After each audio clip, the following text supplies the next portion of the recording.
This is the wedding scene in this movie. Tell us how you feel tonight. All the fans are going crazy. Yeah, I mean, I hope they like it. I'm kind of terrified. But in this time, to have an audience's attention captured for this long, like, it says so much about, you know, their dedication and their passion, and it's because of them that this, you know, series is successful. So I am so grateful for it. What do you think draws the fans to this series?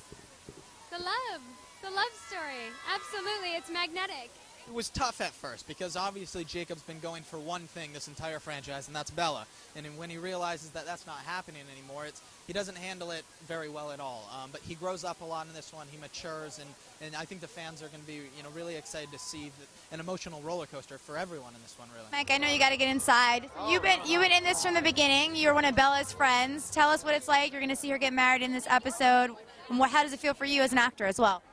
It's pretty amazing. I mean, you know, I've been acting since I was a little kid, and you know, it's very rare to obviously be a part of an opportunity like this. So I've just really enjoyed it. I'm really trying to soak it all in, and you know, spend as much time with these fans as I can. You know, these fans have been really nice to me from the very start, and you know, they didn't have to be. I'm not like you know, I'm not like a main character, but they were really cool. You're pretty main. How does your character feel about her ending up with Edward? Obviously, you were in love with her in the beginning. Yeah, no, I think he's cool with it at this point. I mean, I feel like he, you know, he just wants Bella to be happy at this point. And obviously, you know, a relationship like that is never going to work out when someone is so much more into you. Like yeah, if you don't have that balance, it's not going to work. And obviously, Bella and Edward have that balance, and it's like perfect. So, character Seth takes on a much bigger role this film. Tell me a little bit about that.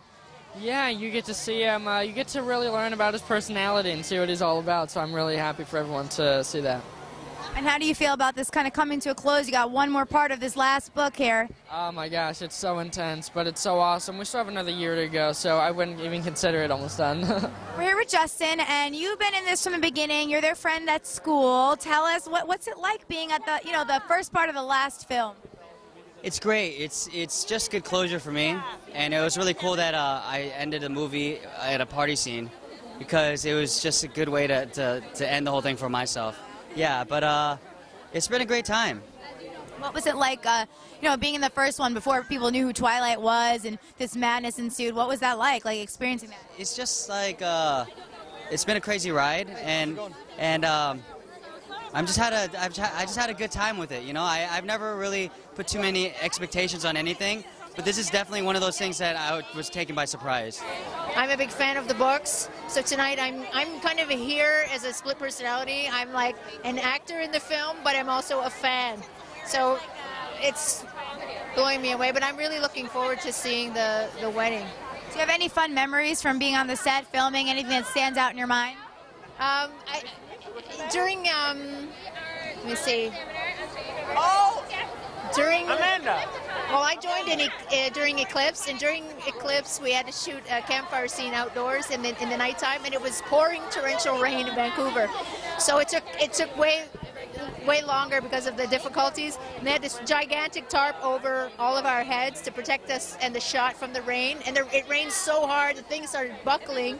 We all had to run for cover about every 15 minutes so they could dump the water. So it was a long, cold night, and everybody was getting giddy and laughing, and it was just braving the elements, you know. At Breaking Dawn Part 1, are you excited? How does it feel to have all these fans here? Oh, I'm probably just as excited as these fans are. And what do we have coming up? Any surprises from the book? Anything that's going to be different in this film? Well, I haven't seen the film. You haven't seen it yet? Oh. But you filmed this and the final one as well, right? Well, I know you're going to see Taylor's abs. That's not a surprise. No. Yeah. Are we going to see your abs? No, not this time. So what was it like when you first were cast in this series? How was that for you? I didn't know much about Twilight, and I think the first indication about how popular it was my website at the time had crashed. And my webmaster called me and said, "What's going on?" And she said, "Oh, your site just crashed." And so I knew we were onto something, but you never really know until the film comes out. The character comes in Part 2 when we start to see all the other covenants, is that correct? Yeah. What can we expect? It's gonna be epic. The second movie is, I mean, I can't wait to see the first movie, but the second movie is just, there are so many new characters introduced, and it's like the world just expands times 10 for the vampires. So tonight we have a wedding, but the next movie we have a lot of fight scenes. Yeah, the next movie, it's Braveheart, you know, like that kind of scope. How was that working on that on set? It was so exciting. It's like, you know, you're in the standoff of all standoffs, you know what I mean? It's really exciting. So we're here with Tracey Heggins, and we're at Breaking Dawn, Part 1. How do you feel being out here with this crowd? This is amazing. This is huge. It's just, to work in a medium like this, it's just a blessing to be here. What can we expect from your character? Senna is just, she doesn't know yet. She comes from a tribal place and she's seeing these people from the modern world. So she's trying to figure out if she likes them or not. And the Cullens are pretty nice. When the Volturi come calling in Part 2, and there's a big confrontation between the Cullens and the Volturi, Jasper and Alice ask for Peter to come and help out a little bit. And you come to their aid. Come to their aid, of course. Jasper's my best friend. I have to, right? What's it like being here with all these crazy screaming fans? It's insane, right? It's like the craziest thing I've ever seen in my life. But it's a big family, you know, and it feels nice. You know, I was really intimidated about the whole Twilight thing at first, but it's a big family, you know, and everybody, there's a real sense of community around here in Tent City and just around, so it's just nice to be a part of it. Now, is this the first time you're seeing the finished product, or you guys have seen the whole thing already? Oh, I'm not allowed to say. It's top secret. So you're one of the werewolves. You guys have a big, big role in this movie. What are we going to see in there? I mean, there's going to be some wolf-on-wolf combat, and I'm not digging that, but it is what it is. You guys have to do a lot of choreograph and training for that? I mean, we did a lot of training, definitely a lot of training for it to get fit. I was working out like 3 hours a day, so. Are you excited for this to end then, so you can go lay on the couch a little bit? Actually, I was at first, but then I just finished a different movie where I had to be naked. So it's actually, I just finished a movie called Fishing Naked. I'm the leading role. It's a romantic comedy. It should be out in probably March, April. And I had to fish naked, so I had to get back on the regiment. I'm here with Marlane Barnes, and we're at Part 1 of Breaking Dawn. Tell me a little bit about your character that's coming up in the movie.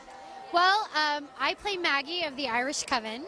I'm not sure if you'll see me until Part 2, but I don't know if that's been decided yet. So you haven't seen the final cut then? I have not seen the final cut. Everyone thinks we've gotten a sneak peek, but they don't do that, so I'm excited. Stephenie, what's it like seeing your books up on the big screen and kind of coming to the end of the story here, the last 2 parts? It's always surreal. It's always just like a really different experience. It's almost impossible to describe. When you create something and then have somebody else with so much time and effort, well, thousands of other people, it's so amazing. Man, this group of fans is a very passionate group of people, so it was exceedingly important to me to not disappoint them, in fear of my own life. But also, I just did not want to be the person who ruined the book for them. And so that was a lot of pressure. At some point, I had to stop thinking about it, or I'd get writer's block. But it was, what's also great is knowing that people are going to see your film. Yeah. Are there any scenes that stand out for you writing that you knew, oh, this is a special scene, this is going to capture the audience? The wedding, I knew was going to be a really important scene for them, and writing it, I choked up, and also I got to write the toasts for the wedding, and so I got to have some fun, and so that was a lot of fun. You're the director of both parts of the final movie. What's it like, as you just said, there's a lot of landscapes, and to think in terms of 2 parts? Yeah, you know what, I just put the scripts together. It was like making one really, really long movie the whole time. We are here with Bill, who is one of the producers of the Twilight movies. Tell us, I mean, when you started this whole series, did you think it was going to be so crazy popular? Has it made me crazy popular? If I had daughters, I would be. No, I mean, did you think the series would be so popular? Oh, did I know? I wasn't with the film on the first project. I joined the party, the family on New Moon. So I did New Moon Eclipse and the 2 Breaking Dawn films. So I kind of saw the magic take shape as an outside person, an outside kind of fan, because I'd been working with the people all behind this franchise, and they're all great, and they all shared the same sort of desire to like take the book the way it was written and make it a movie.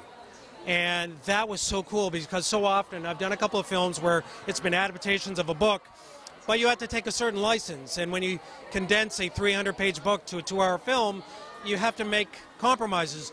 But one thing that Summit did and all the directors did on all the Twilight films is that they followed the book to the word. And I think the fans saw that, and they respected that, and they loved it. And like me as an outsider, jumping on, I go, you know what?